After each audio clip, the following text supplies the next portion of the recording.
Hey friends, welcome to day 14 of our homemaking series. Today we've got some cleaning tasks to tackle, but before we dive in, I want to talk about a habit I've made a priority every single morning, putting on my inside shoes. Yes, you heard me right, shoes.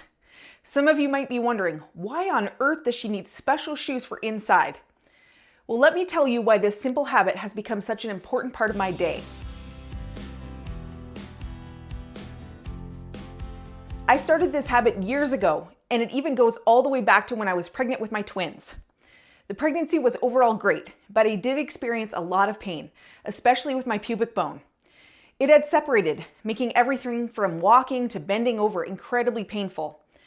A twin pregnancy is considered full term at 37 weeks, but I went 39 weeks, and let me tell you, my stomach was huge. I used to fold laundry on it, honestly. I started seeing a chiropractor regularly to help me keep everything in place. And one of the things she recommended was wearing supportive shoes inside the house. At first I thought it was a bit odd, but let me tell you, it made all the difference. Once I got into the routine of wearing shoes inside, my feet and back felt so much better. It not only helped with the pain, but it also gave me a sense of being ready for the day. Even though I was at home, putting on my shoes helped me feel more productive and set the tone for getting things done. Now I have a pair of shoes that are just for inside. They're comfy, they support my feet, and they're reserved for home use only. I don't wear them outside. And they help create a boundary that says, okay, it's time to get work done at home. It's amazing how something as simple as changing into shoes can signal my brain that it's time to focus and get stuff done. I love that this little habit has stuck with me. Honestly, it's been a game changer for how I approach my day. If you're someone who works from home or spends a lot of time at home like me, I highly recommend giving it a try. It's a small shift that can make a big impact on your mindset and your body. Now that my shoes are on, no matter what's on the agenda for the day, I always start with a few core habits that keep everything flowing smoothly. In my Simple Homemaking System, my morning tasks stay the same every single day.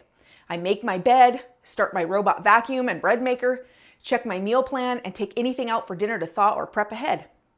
I also get the laundry going or remind whichever kid's turn it is, and I have the kids unload the dishwasher. These routines keep my home running smoothly without feeling overwhelming. Okay, now let's dive into today's tasks. We've got a few things to tackle. Mopping, cleaning the vacuums, cleaning the garbage cans, and cleaning the pet bowls.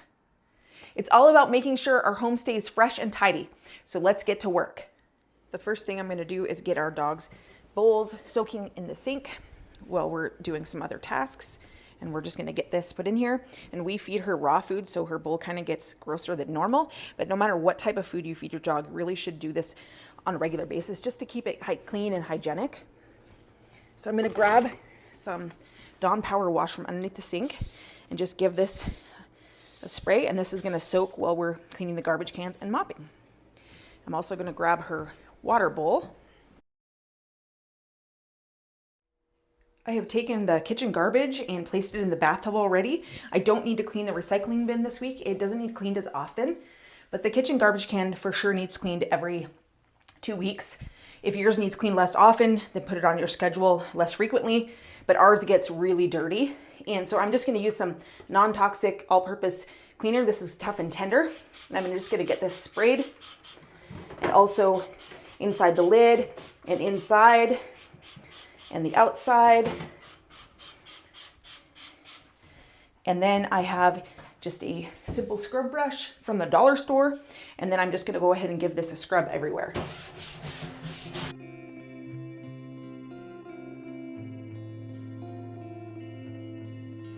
And I'm doing this in the bathtub because it's still snowing here. But if it's nice at your house and you want to do this outside with the hose, that works really great. And I like to do that this summer. But for today, we're going to be doing this in the shower again. And I'm just used really hot water to rinse this off.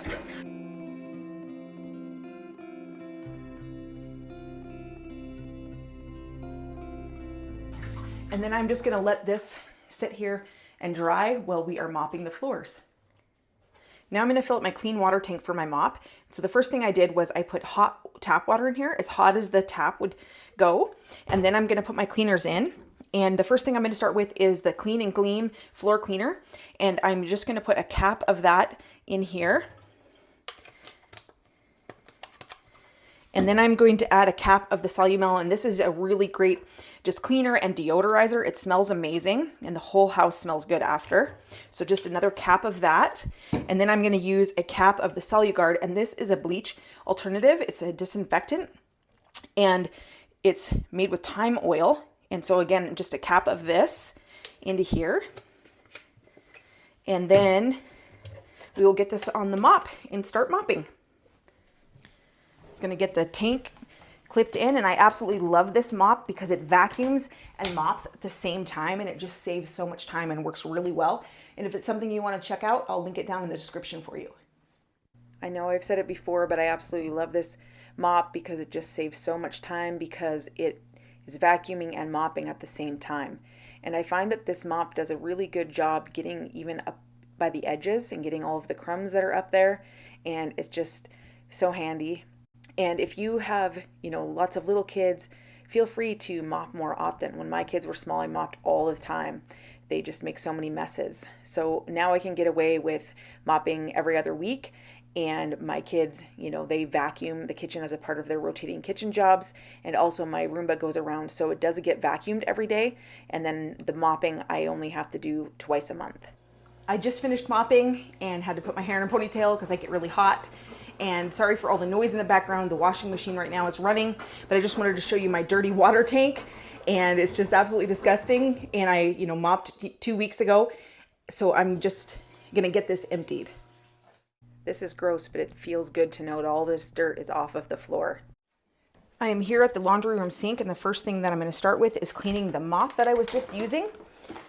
And so if you do, end up purchasing one of these, just make sure that you do read the instructions, just because you run some clean water through, and I didn't show you that, but this is the clean water tank. So basically all I do is empty it out, and then I'm going to lay it on a towel to dry on the counter. And then I'm going to get the dirty water tank that we just emptied into the toilet. Now I'm going to clean it here in the sink. That was just the clean water that I had ran through a part of the cleaning cycle. And so I'm going to grab some Tough and Tender and a scrub brush. So I'm just going to spray some Tough and Tender in this and use a scrub brush and just get in here as best as I can. And I should also grab a toothbrush just because it's smaller and I can get down into here easier. And then I'll get this rinsed and set on the towel to dry. And then this is the filter that it uses to help with the vacuuming and the mopping at the same time. So I do not wash this part, and I have bought replacements before, and I probably should put a replacement in. Now you can get these on Amazon, but I'm just going to go ahead and clean this screen here. And I do clean the mop like this every 2 weeks when I use it, and then I let it dry on the counter, and then I put it away. And then this is the top part of the dirty water tank, and it also is going to get cleaned.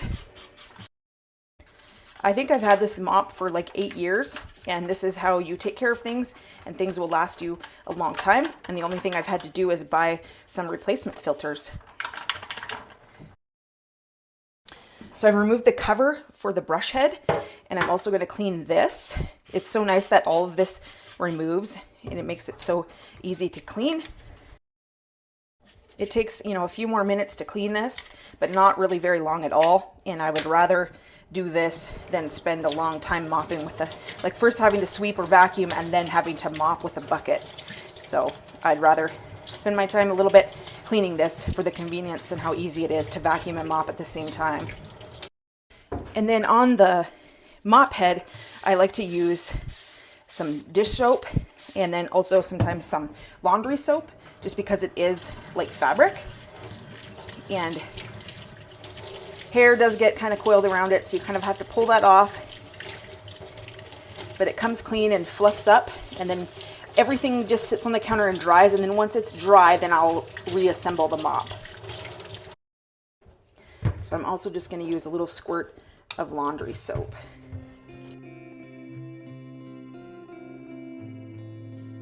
So I just squeeze as much of the water out that I can, and then it dries on the counter. Now I'm going to move on to cleaning the vacuums, and I do this once a month, and it just helps the vacuums work so much better and last so much longer. So I'm going to clean my big upright corded vacuum and my cordless stick vac with the attachment that needs cleaned this week. I'm also going to clean that dust buster that lives in the garage that we use for cleaning up messes out there. And then I'm also going to clean my Roomba. And then I've already cleaned the mop, so it's just sitting there drying with all its pieces. And as I clean components, I'm going to lay it on the towel there. And it's just a good idea to check the manual that came with your vacuum and follow the instructions for how to clean. So I'm just going to share how I clean mine based on the recommendations from the manufacturer for these particular vacuums.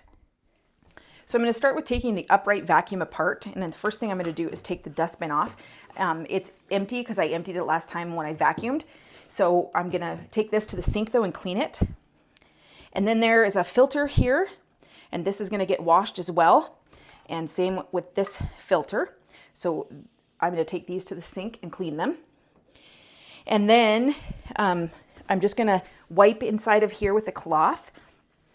For some reason, when I was cleaning in here, it didn't record it. So I just wanted to say that all I'm using is a damp cloth and a toothbrush to clean in here the best I can. You just want to be careful when you're around electronics.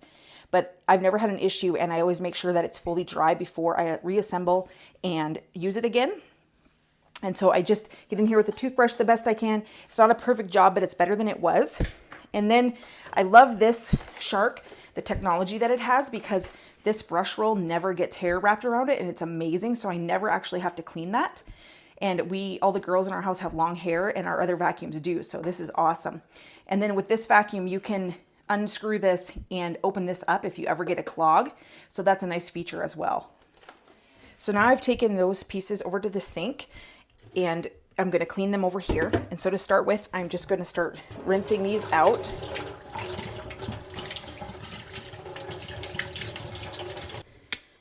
So we're going to squirt some dish soap on this and just give it a nice scrub and get all of this dirt out of here.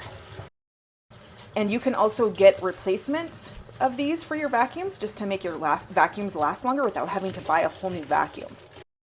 So much cleaner already. And you can see these kind of dots on here. Because what I like to do is after it's dry and before I assemble it again, I put a couple of drops of essential oils on this. And then when I'm vacuuming, it just smells so nice. And I've never had a problem getting this entire thing wet. So I just like to get it rinsed, and then I will spray some cleaner. And if you don't have to vacuum your house as often as we do, then maybe you can get away with not cleaning them as often. But I find that I do have to clean mine once a month.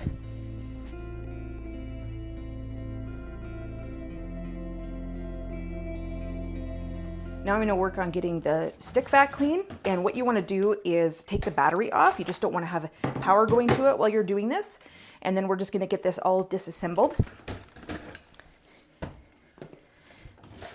because it's mostly the head and this part that need cleaned. This doesn't unless you have like a clog or something in there, but otherwise we're just going to set this aside. And then this is just going to get taken apart. And again, just check the instructions on your vacuum and how they come apart. So this is like the motor, and then in here is a filter. And this one, you can just wash, it says every 3 months, and you want to replace it once a year. This brush roll does have a bit of hair, but it actually is not bad. And right here, it just has this little tab that you can move, and then that way this can lift out. So I just have the brush roll here out of that stick vac, and I have it over top of the garbage can, and I just have a small pair of scissors, and I'm just going to get the hair and strings kind of cut on this, and then that way I can get it pulled off of here.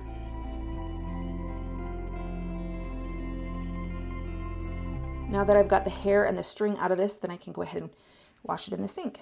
And again, for cleaning this, I'm just going to use some of the non-toxic cleaner. And then I'm just going to go in with my brush And I don't really want to run this under the water too much because this, you know, has bearings and things in it. So I'm just going to get my cloth rinsed out, and then I'm just going to rinse it off with the cloth. And I hadn't put on a lot of cleaner either, so it's not a lot to rinse off. And then this is the head of it, and there's some paper in here. So I'm going to get that in the garbage. And then I'm not going to use too much water with this because, again, this is like electronics and stuff in here. So I'm just going to take my toothbrush and kind of just use the damp toothbrush in here. And I'm not even going to use cleaner.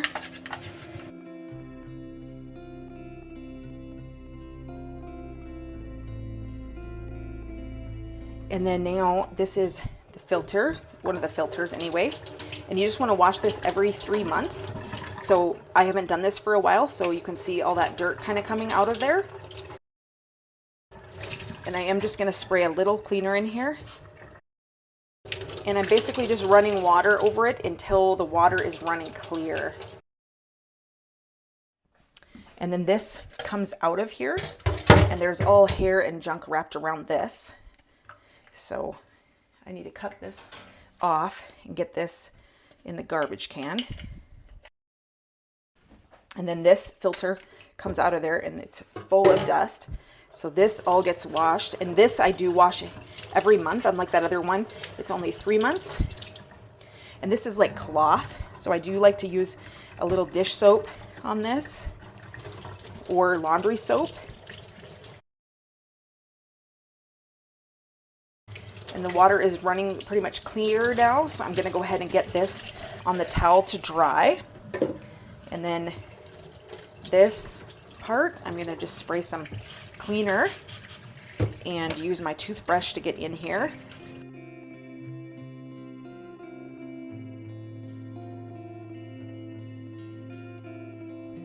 This attachment for the stick vac my kids use on the stairs a lot, and it doesn't really come apart.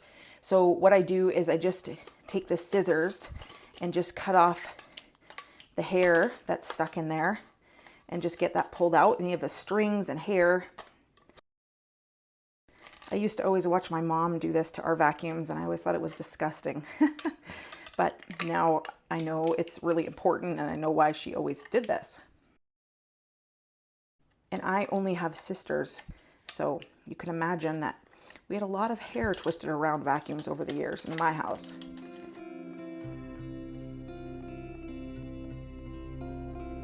So now we've gotten the hair off of that one, so this vacuum is done. Now I've taken off the end of the dustbuster from the garage vacuum, and it's mostly sawdust and junk in here.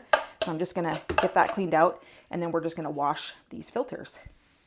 This filter you just squeeze these tabs and this pops out.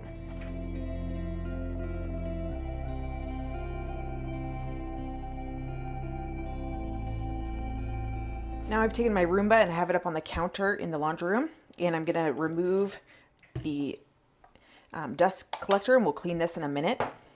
And I'm gonna get this turned upside down. And there's some tabs here that you squeeze, and then this lifts open, and then you can take these out and clean all of this hair off of these. So we will go ahead and do that. And you also can pop out this wheel.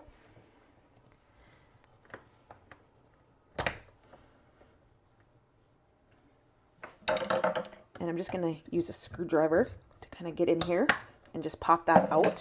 And then that way this hair that's around these sides of the wheel will come off and just go in the garbage. And this used to have little brushes on the side, and they've all ripped off because of sucking up little carpets and things. And so, like in the bathrooms. So I'm going to go ahead and just get this taken out of here. And I need to go on like the internet and just see if I can find a replacement for this.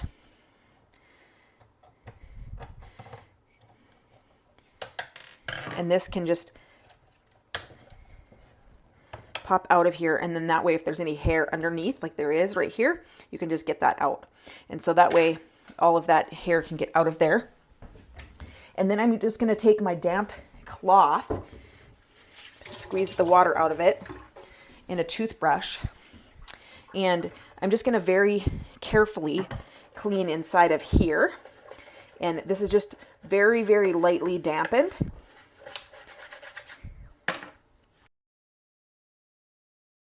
And there's just a little bit of hair around these wheels here that we're gonna get out.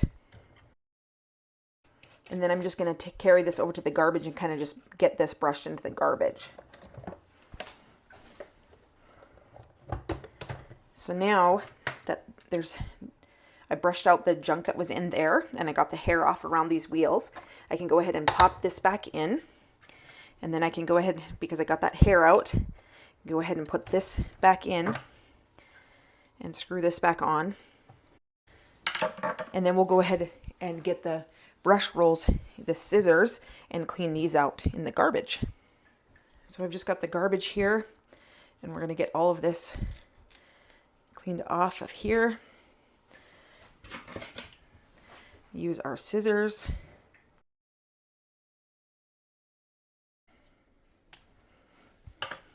And that it just pops off and then helps you to get under here a little easier.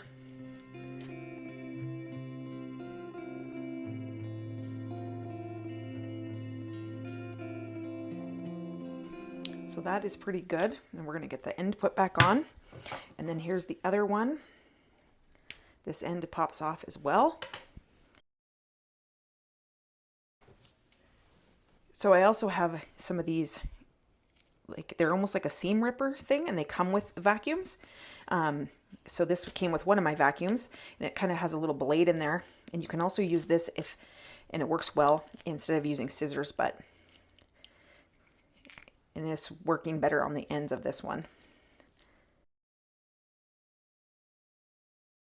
There's just a lot of hair stuck in here, and neither the scissors nor that little tool are working that good, so I'm going to try getting in here with a knife.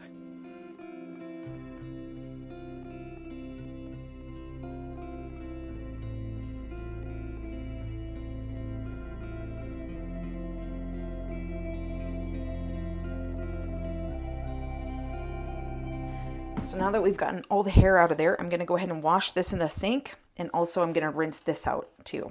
So now we're at the sink again, and I'm going to go ahead and spray this. This is like rubber, and I think that's why it does so well on the hard floors with that Roomba.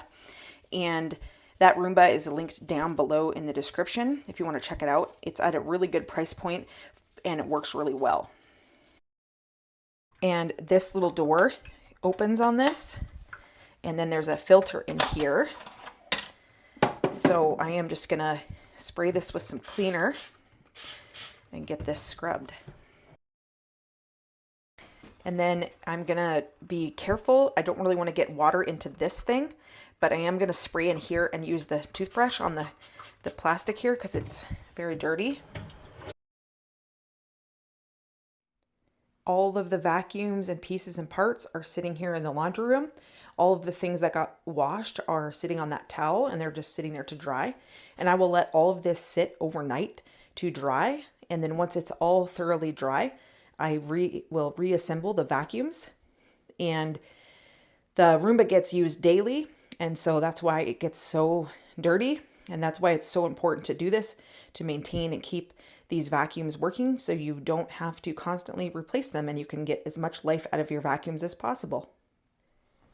Pet bowls have been soaking for quite some time, so now we're going to go ahead and get these scrubbed.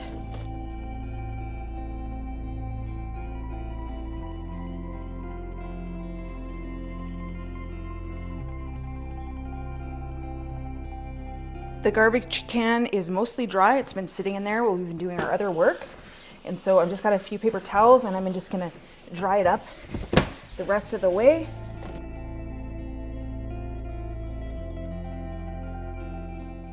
It feels so good to get all those things done and crossed off of the list for the day. And there you go, all done. By breaking big jobs into small, consistent tasks, I never feel like I'm drowning in housework. Just a little bit at a time, and everything stays manageable. It's amazing how just a few simple tasks can make a big difference in the feel of the house. And it all starts with a little step in the morning, putting on those inside shoes and getting into that mindset of being productive and ready to work. If you haven't tried this habit yet, I challenge you to give it a try tomorrow and see how it changes your day. Before I wrap up for the night, I always take a few minutes to reset things for the morning. I go through the mail and any incoming papers from our wall organizer. This keeps paper clutter from piling up. Then I do a quick 5-minute tidy in the kitchen. I clear the counters, pick up anything left out, and make sure the sink is empty. If there are any dishes left, I load them up and get the dishwasher going so it's ready to unload in the morning. Next, a quick wipe of the counters makes all the difference in keeping things fresh. And because waking up to fresh coffee is one of my favorite things, I set up the coffee maker tonight and program it to brew in the morning.